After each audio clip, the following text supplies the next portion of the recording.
90 की रथ यात्रा से लेकर 2014-19 के लोकसभा चुनाव में पूर्ण बहुमत दिलाने वाली अयोध्या ने भाजपा को नकार दिया। देश की सत्ता तक पहुंचाने वाले अयोध्या के लोगों ने सपा को चुना। पूरे देश से अयोध्या में वीआईपी रामलला के प्राण प्रतिष्ठा में पहुंचे, मगर चुनाव में पब्लिक ने बता दिया कि असली वीआईपी हम हैं। भाजपा के लिए चुनाव के मायने राम और राम मंदिर के इर्द गिर्द ही रहे हैं। पूरे देश में सियासी माहौल बनाया गया। दिग्गज चेहरे अयोध्या पहुंचे, लेकिन पीएम मोदी का रोड शो और योगी की 5 सभाएं भी सियासी जादू नहीं चला सकी। आखिर क्या वजह रही कि भाजपा अयोध्या को जीत ना सकी? यहाँ मूल रूप से नाराजगी थी अयोध्या की जो व्यवस्था थी उसके ऊपर और यहाँ के प्रत्याशी के ऊपर। प्रत्याशी जो यहाँ का था वो ये समझता था कि सारे वोट लोग अपनी गर्ज में हमको लाके दे जाएंगे। भाजपा का कोई भी आदमी, एक मोदी जी को छोड़ दिया जाए, उन्होंने रोड शो किया था, बाकी आज तक इनका प्रत्याशी का जो समर्थक था वो भी नहीं कहने आया कि हम इलेक्शन लड़ रहे हैं, हमको वोट दीजिए। हम लोग इस इलेक्शन में यही नहीं जान पाए कि कौन सा प्रत्याशी हमारे यहाँ इलेक्शन लड़ रहा है। पूर्व सांसद थे इसलिए जानते थे फला है, लेकिन चेहरा इनका नहीं देखे पूरे इलेक्शन भर।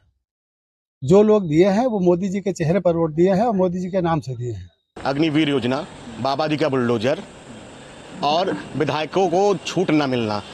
आज के शासन काल में एक विधायक द्वारा एक मोटरसाइकिल नहीं छुड़वाई जा सकती है। तहसील में कोई काम नहीं होता है, डिक्टेटरशिप चल रही है, तानाशाही चल रही है। जब विधायक के कहने से मोटरसाइकिल नहीं छूटेगी तो जनता के पीछे क्यों घूमेगी? और सबसे बड़ा कारण बुलडोजर।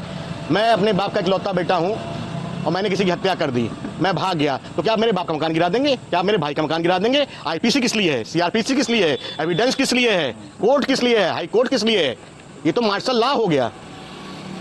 भाई गलती हमने किया, हमको सजा दीजिए। हमारे भाई को, हमारे बाप को, हमारी पत्नी को क्यों सजा देंगे आप? लल्लू सिंह ने किसी का सुना ही नहीं। जनता उनके दरबार में जा रही है सवाल करने, तो जवाब ही नहीं दे रहे, कह रहे सरकार जाने। तो लल्लू सिंह को जिताने क्या मतलब है? जमीनी मुद्दा है, जैसा जनता का मुद्दा क्या है? किसी का मकान टूटा, लल्लू सिंह के पास गए, भैया हमारा मुआवजा दिला दो। 15 लाख का मुआवजा मिल रहा है, 1 लाख रुपया मिल रहा है। अयोध्या में भाजपा की बड़ी हार के फैक्टर को समझे तो पॉलिटिकल एक्सपर्ट्स के अनुसार भाजपा की हार के कई कारण हैं। लल्लू सिंह जो भाजपा प्रत्याशी थे, 2 बार के सांसद थे, उनका और कॉन्फिडेंस था। वो राम मंदिर बनने के बाद अपने को जीता मान चुके थे। वो सड़क से जाते थे, गांव में नहीं ये प्रचार करने, लोग देखे नहीं। ये भी उनके लिए एक नाराजगी का कारण था। पास के गांव में किसी के पास जाते थे, दूसरे गांव में नहीं जाते थे और बहुत कम वो निकले। अयोध्या में जितने विधानसभा क्षेत्र हैं वहाँ पर सपा का प्रभाव ज़्यादा है। अभी भी इस मोदी की आंधी में भी 2 सीटें समाजवादी पार्टी यहाँ जीत गई और बगल में अंबेडकर नगर में पूरा जीती है समाजवादी पार्टी। तो समाजवादी पार्टी का बेस वोट जो ग्रामीण क्षेत्र में है वो मजबूत है।